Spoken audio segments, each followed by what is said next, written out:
Bonjour à tous, j'espère que vous allez excellemment bien. Nouvelle journée de Coupe du Monde, nouveau débrief des trois matchs du jour. Il y avait l'Afrique du Sud face à l'Argentine, l'Angleterre face au Danemark et la Chine qui était face à Haïti. Alors on va revenir plus en détail sur les deux dernières rencontres, tout simplement parce que le premier match, je l'ai vu en résumé, mais je ne l'ai pas vu en intégralité. N'hésitez pas à vous abonner à la chaîne, à réagir dans les commentaires, à mettre un pouce bleu, à partager la vidéo sur les réseaux sociaux, notamment auprès de vos proches. Si vous pensez que ça peut les intéresser, dans les commentaires, n'hésitez pas à me dire qui vous a plu, qui vous a déçu sur ces différentes rencontres. Si vous avez pu voir les trois matchs, quand vous vous abonnez à la chaîne, vous pouvez rajouter la petite cloche, comme ça vous êtes au courant des dernières vidéos qui sortent sur la chaîne, notamment des vidéos cyclisme ou football, parce qu'il y a encore le Tour de France Femmes. Demain, l'étape Rennes, notamment.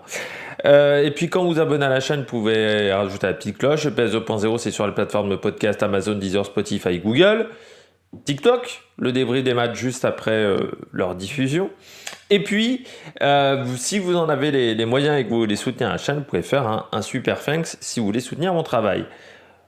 On commence tout de suite avec le premier match de la journée, un match un petit peu fou entre l'Argentine et l'Afrique du Sud, 2-2 entre ces deux nations pour le groupe G. Groupe G où c'est assez intéressant, hein. Suède 3 points, Italie 3 points, Afrique du Sud et Argentine à 1 point. Alors, demain, la Suède joue, je crois que c'est à 9h30 même de tête, mais c'est un groupe qui est assez intéressant. C'est avant le match de l'équipe de France, tout simplement. Il ne faudra pas rater face au Brésil. Du côté de cette première rencontre, eh bien, l'Afrique du Sud avait le match en main en première mi-temps, puis même en début de deuxième mi-temps. En fait, ils ont eu le match en main pendant 70 minutes, l'Afrique du Sud, où ça jouait avec les qualités de cette Afrique du Sud, c'est-à-dire un jeu plutôt offensif, un jeu assez physique avec des joueuses devant qui ont des grandes qualités physiques. Encore une fois, Gadlana, Magaya, Motlalo, pardon, qui sont des joueuses qui sont d'un bon niveau et qui sont très efficaces, face à une équipe d'Argentine qui avait plutôt bien tenu sur la première rencontre, mais qui là a vraiment souffert pendant les 30 premières minutes. Regardez le premier but de l'Afrique du Sud, enfin on se demande ce que font les défenseurs, hein. Il y a un vrai problème au niveau des défenseurs, et puis notamment Stabilé et Cometti. Sur le deuxième but, c'est pas beaucoup mieux en termes de défense, et puis d'un coup, l'Argentine s'est réveillée. Il y a un but magnifique, vraiment c'est peut-être le but pour le moment de ce début de tournoi, de Sophia Braun, 25 mètres, vraiment pleine lucarne, un ballon un peu flottant, magnifique. Et puis ensuite, Nunez qui marque le deuxième but, et ce qui fait que l'Afrique du Sud, qui aurait pu prendre 3 points, qui aurait pu rester un petit peu dans le match, se retrouve avec seulement 1 point, et ça c'est pas forcément l'idéal, vu que normalement c'était un peu le match des deux équipes les plus faibles du groupe, c'est-à-dire qu'il va falloir aller chercher l'Italie, pour l'Afrique du Sud, où l'Argentine va devoir aller chercher la Suède, ce qui va pas être évident du tout, mais l'Italie c'est pas si fort que ça non plus, hein. Donc l'Afrique du Sud est peut-être en capacité d'aller chercher l'Italie sur le troisième match, mais c'était assez assez surprenant avec une équipe qui avait autant la maîtrise du match, ce que semblait être l'Afrique du Sud, de se faire battre en fin de rencontre en 5 minutes, ils se prennent 2 buts. Voilà, petite erreur de concentration, peut-être des changements aussi qui n'ont pas porté leurs fruits du côté de l'Afrique du Sud. On passe au deuxième match, Angleterre-Danemark. Pas un énorme spectacle du côté d'Angleterre-Danemark. Alors cette équipe d'Angleterre qui semblait avoir vraiment le match en main. C'est-à-dire quand je regarde le premier quart d'heure et 20 premières minutes, je me dis, c'est bien ce que fait l'Angleterre, c'est en place, il n'y a pas d'erreur, on retrouve un peu l'Angleterre du début de match face à Haïti, c'est plutôt bien. Et puis, je ne sais pas pourquoi, au bout de 20 minutes, ça s'éteint, et alors en deuxième mi-temps, c'était vraiment éteint complet. Elle est surprenante cette équipe d'Angleterre, parce que elle est vraiment sur courant alternatif. Alors je ne sais pas si c'est parce qu'elle a une marge de sécurité sur ses adversaires et il y a ce relâchement qui arrive parce qu'elles sont une jambe au-dessus de tout le monde, aussi, elles sont pas au-dessus de tout le monde et qu'elles ont vraiment du mal. Parce que là, normalement, elles auraient dû enfoncer le clou. 2 buts en 2 matchs, c'est pas du tout le rendement de l'Angleterre de l'année dernière. Donc c'est surprenant, voilà, l'Angleterre. Et une équipe du Danemark qui n'a pas assez cru en ses chances, qui est restée un peu trop gentille, je dirais, dans beaucoup de choses, qui laissait trop de temps aux Anglaises, qui c'est pas un énorme pressing. Voilà, ça aurait mérité peut-être un peu plus d'envie de la part des Danoises qui, je trouve, se sont un peu trop contentés de ce 1-0 et ont rarement été vraiment dangereuses dans cette rencontre. C'est dommage parce que vraiment les Danoises avaient des qualités pour, je pense, menacer les Anglais, surtout en deuxième mi-temps, avec cette équipe d'Angleterre qui était pas sensationnelle, vraiment, dans cette deuxième mi-temps. On regarde tout de suite ce qui m'a plu, ce qui m'a déçu du côté de ce match Angleterre-Danemark, du côté de l'Angleterre. Moi, ce que j'ai aimé, c'est le pressing. Le pressing en première mi-temps qui vraiment pose beaucoup de problèmes au Danemark. C'est-à-dire qu'elle ne laisse jamais de temps aux joueuses adverses, les joueuses anglaises. C'est-à-dire que vraiment, quand elles sont concentrées, que le pressing est en place, c'est une équipe qui est très difficile à passer parce que c'est une équipe qui vous empêche d'avoir le ballon. C'est-à-dire pour avoir le ballon face à l'Angleterre, il ne faut pas faire d'erreur de passe. C'est-à-dire faut avoir un niveau de précision de passe qui est à 80-85%. Si vous êtes en dessous, c'est pas possible. Vous n'aurez jamais le ballon. Et c'est ce qui s'est passé dans cette rencontre. Le Danemark a beaucoup de mal à se faire des passes. En plus, des fois, les Danoises voulaient faire du jeu un peu trop direct. Ça fait 60% de précision de passe. De l'autre côté, 71% de possession de balle. C'est-à-dire que les Danoises n'ont pas eu suffisamment de ballons aussi pour être dangereuses. Moi, ce que j'ai bien aimé également, c'est les coups de pied arrêtés. Sur tous les coups de pied arrêtés, il y a toujours une tête anglaise. C'est-à-dire le ballon en premier est touché par une joueuse anglaise à chaque fois. Parce qu'elles ont de la densité, elles ont des joueuses qui sont grandes devant, mais aussi parce qu'ils sont bien tirés. Ces coups de pied, il y a pas mal de combinaisons. Je pense que c'est un truc qui est bien travaillé à l'entraînement.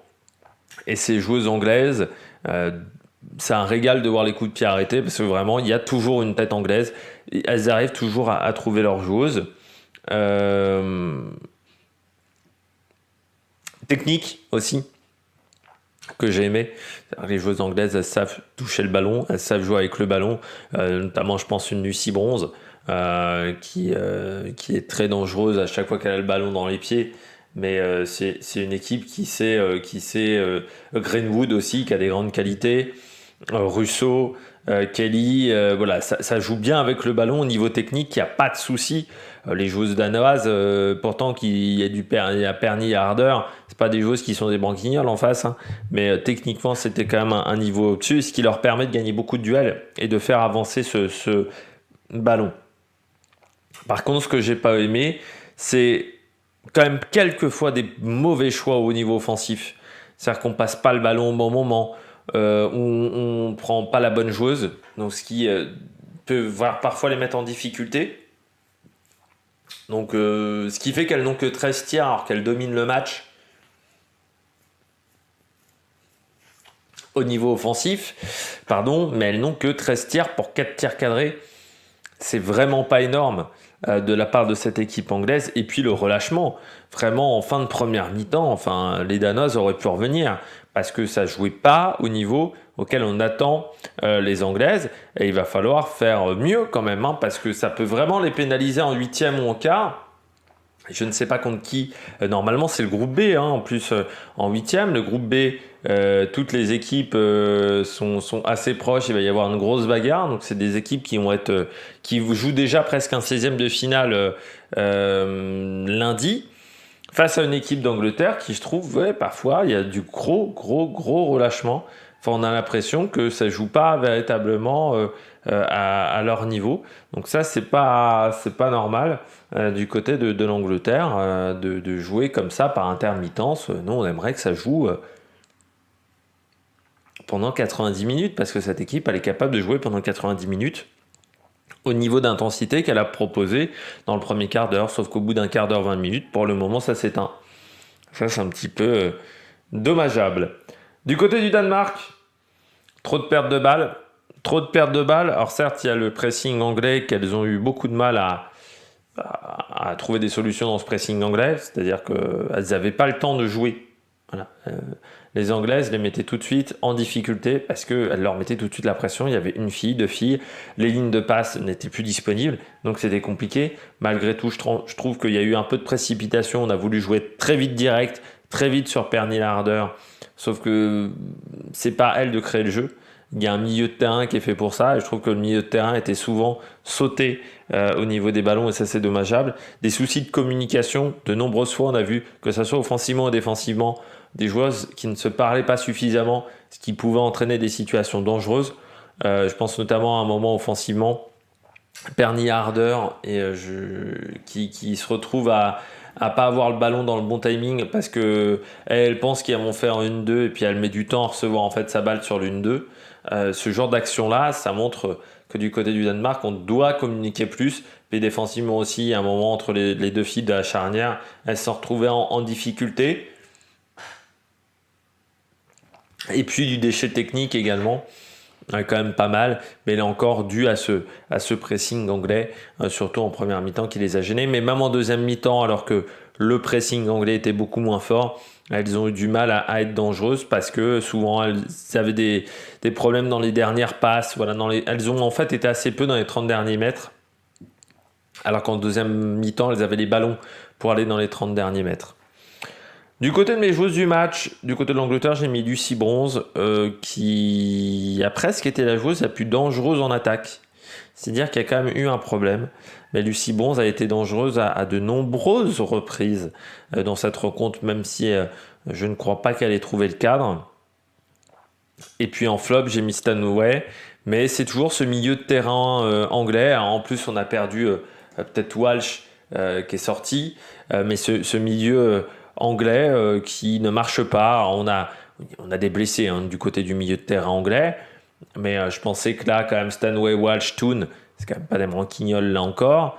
Et pourtant, ça ne marche pas, ça ne prend pas. Ce qui fait que on a l'impression que c'est Lucy Bronze qui doit faire un peu ce rôle de relais d'un côté et Daly peut pas le faire avec James. Donc voilà, il manque des joueuses vraiment au milieu de terrain performantes. Alors je ne sais pas si c'est à cause du 4-3-3, mais pour le moment, au milieu de terrain, on ne se trouve pas. On n'arrive pas à faire du jeu, on n'arrive pas à créer du jeu, et ça c'est un petit peu problématique. Du côté du Danemark, j'ai mis Pernille Harder comme joueuse du match parce que je trouve que malgré le peu de ballons qu'elle a touché, on n'a pas touché beaucoup, elle n'a pas été énormément trouvée. Et bien à chaque fois elle s'est montrée dangereuse dans la défense anglaise. Ça a été à peu près la seule joueuse danoise qui a été comme ça très dangereuse dans la défense anglaise où elle a fait parfois des malheurs. Greenwood a parfois eu un petit peu du mal à gérer. Et puis en flop, j'ai mis Asbo parce que là aussi, ces problèmes de relance du côté du Danemark, c'est aussi dû à des joueuses qui, normalement, Asbo et Holmgaard sont des joueuses hyper importantes dans un système comme ça en 4-2-3-1. C'est elles qui relancent le jeu. Et là, c'était un peu problématique. Elles n'arrivaient pas à relancer le jeu suffisamment. On termine avec le dernier match, Chine-Haïti. Peut-être le premier match où on aura un sentiment amer au niveau de l'arbitrage. Avec une équipe d'Haïti qui aurait dû avoir un penalty. Il y a deux situations en fin de match où normalement il doit y avoir penalty avec une joueuse d'Haïti qui se fait sauter dessus par une joueuse chinoise, ce qui fait qu'elle ne peut pas jouer le ballon. Je crois que c'est Mon Désir, c'est Mon Désir au Borgela, et puis une obstruction également en toute fin de match. Pour moi, il devait y avoir un penalty, c'est pas normal, surtout qu'elle a revisionné la VAR. Encore une fois, on voyait l'action. Je ne comprends pas pourquoi elle n'a pas mis penalty. Elle n'a pas voulu s'expliquer, Madame Huertas. Ou Huerta. C'est Huerta ou Huertas Huerta, pardon. Marta Huerta de Asa, qui n'a pas fait une bonne fin de match. Voilà. Le carton rouge, c'était totalement justifié contre la joueuse chinoise. Les joueuses chinoises qui sont toujours à la limite au niveau réglementaire parce qu'elles enchaînent quand même les fautes. et les joueuses d'Haïti qui auraient mérité ce penalty. Et avec ce penalty, ça change peut-être la donne. Elles récupèrent peut-être un point, ce qu'elles n'ont pas pu faire, ce qui fait que les joueuses d'Haïti sont éliminées de cette compétition, vu que de toute manière, voilà, il faudrait un miracle désormais. Il faudrait que l'Angleterre gagne son match face à la Chine, et surtout que Haïti gagne face au Danemark, mais colle deux buts au Danemark.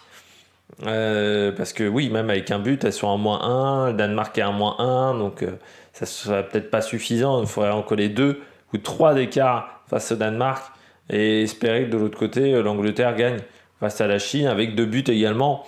Donc ça risque d'être quand même un petit peu compliqué pour cette équipe d'Haïti. Le sentiment, voilà, il est très mitigé sur ce match à cause de ces 2 grosses erreurs d'arbitrage pour moi. C'est la première fois depuis le début de la compétition, on a des erreurs d'arbitrage, mais là, pour moi, ce sont des grosses erreurs d'arbitrage.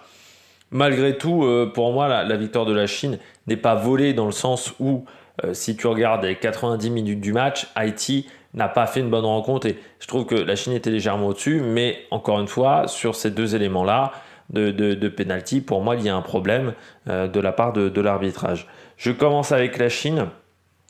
Moi, ce que j'ai aimé du côté de la Chine, c'est un jeu avec pas mal de pressing, pas mal de possession de balle aussi. Alors, ça se voit pas trop dans les chiffres, parce qu'en deuxième mi-temps, Haïti a été un peu mieux. Mais en première mi-temps, vraiment, les Chinoises monopolisaient le ballon. Pas mal de possession de balle. Par contre, je trouve que dans cette équipe chinoise, offensivement, c'est quand même le calme plat. Mais vraiment plat, il ne se passe pas grand-chose offensivement. Elles n'ont que 8 tirs, pour moi elles auraient dû s'en procurer beaucoup plus. Alors 8 tirs, 4 cadrés, ça je dirais bon, 1 tir sur 2 cadrés, c'est pas mal. Mais le problème c'est que ça manquait cruellement de mouvement devant. En fait, elles ne font que des attaques placées et elles ne mettent pas de mouvement. Il n'y a pas de course sans ballon. Il n'y a pas l'objectif de créer des intervalles. Donc c'est pas très beau à voir et souvent les tirs ils sont quand même dans des situations qui sont très complexes. Et puis beaucoup de fautes, je trouve. Alors, il n'y a que 10 fautes de la part des Chinoises, mais à chaque fois, c'est des gros taquets, quand même. Pour moi, il y a beaucoup trop de fautes, beaucoup trop d'engagement. Et contrairement à d'autres équipes où l'engagement est maîtrisé par les joueuses, c'est pas le cas de la part des Chinoises. Et tu sens qu'à certains moments, je me demande même jusqu'à quel point elles ne veulent pas faire mal, les Chinoises, à leurs adversaires en se disant qu'il va y avoir des blessés. Parce que déjà, face au Danemark, ça avait été très physique. Alors là, face à Haïti, à certains moments, c'était en deuxième mi-temps, c'était une boucherie. Donc vraiment, beaucoup trop de fautes et puis un manque de mouvement, tout simplement, dans le jeu. Enfin, c'est assez terrible de ne pas avoir autant de vitesse au niveau du jeu. Je trouve ça dommageable.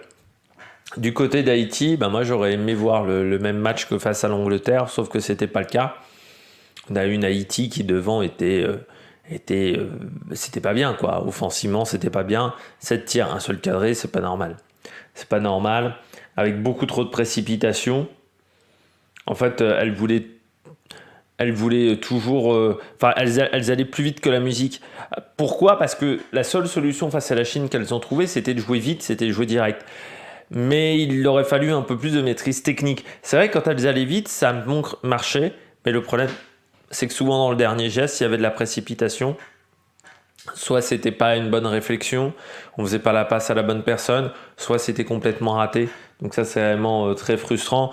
En première mi-temps, elles ont dû tirer 1 fois, 2 fois au but. Enfin vraiment rien du tout. Et puis les soucis, énormément de soucis sur les relances.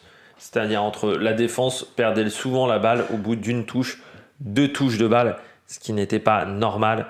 Il y a vraiment des filles qui n'ont pas fait un bon match de ce côté-là. Beaucoup de précipitation. Une défense pas fantastique parce qu'elles encaissent un but en infériorité. Là aussi, elles ont été en supériorité numérique pendant 70 minutes. Pas en capacité de marquer un but, c'est pas normal non plus. Et puis, pas mal de soucis au niveau des premières passes, des relances qui ne se trouvaient pas. Enfin voilà, il y avait des petits manquements quand même dans cette équipe d'Haïti qui n'étaient pas du niveau de l'équipe d'Haïti qu'on avait vu lors du premier match. On passe aux joueuses de cette rencontre. Moi, j'ai mis la gardienne Zhu en top pour la Chine. Elle fait notamment un arrêt déterminant où elle claque la balle juste devant son visage. Mais je trouve qu'elle a fait vraiment une bonne rencontre. Et puis en flop, j'ai mis Zhang Liyan. Parce que je trouve qu'elle n'a pas apporté beaucoup offensivement. Mais j'aurais pu mettre également Zhang. Parce que le carton rouge, il est d'une bêtise sans nom. Ce carton rouge à un endroit qui n'est absolument pas dangereux. Il n'y a absolument pas de raison de faire cette faute-là. Et puis elle ne joue absolument pas le ballon. Mais à plusieurs reprises, les Chinoises ne jouaient pas le ballon. Enfin, je trouve que voilà, ça joue... on est à la limite on se dit qu'on veut faire mal à l'adversaire. Et puis du côté d'Haïti, en flop, j'ai mis Mon Désir. À de nombreuses reprises, elle n'était pas bien positionnée sur le terrain. De nombreuses fois, elle a souvent gêné les attaques de Haïti. On avait l'impression qu'elle était perdue, qu'elle ne savait pas où se placer. Donc ça, c'est un peu terrible. Et puis Borgella en plus, parce qu'elle a encore apporté beaucoup offensivement, même si parfois ses tirs ont été gênés par Mon Désir. Ça leur coûte aussi beaucoup. Mais du côté d'Haïti, on était en difficulté pendant les 30 premières minutes. Je me suis dit, peut-être qu'avec le carton rouge, ça va les aider. Ça a tenu 5 minutes et puis après, ça s'est de nouveau écroulé. Et même l'entrée de Dumornay en deuxième mi-temps n'a pas suffi à mettre suffisamment de rythme dans cette rencontre. Donc c'est un petit peu dommageable. On regarde les matchs de samedi. 3 rencontres ce samedi. Avec Suède-Italie dans le groupe G, ça sera à 9h30. France-Brésil à midi sur France 3. Et puis Panama-Jamaïque à 14h30 dans le groupe F. Le Panama-Jamaïque, on le débriefera peut-être dimanche, tout simplement parce qu'il y a le Tour de France femmes. Et que voilà, on est un petit peu... alors même si l'étape va partir tard, je vais tenter de faire les vidéos et de ne pas être trop embêté. Donc le Panama-Jamaïque, ça sera demain. Mais on aura beaucoup de choses à dire, je pense, sur France-Brésil à midi. Demain, on verra ce que ça va donner du côté de l'équipe de France. N'hésitez pas à vous abonner à la chaîne, à réagir dans les commentaires, à mettre un pouce bleu. Et puis nous, on se retrouve pour de nouvelles aventures sur la Mec Production. Ciao, ciao!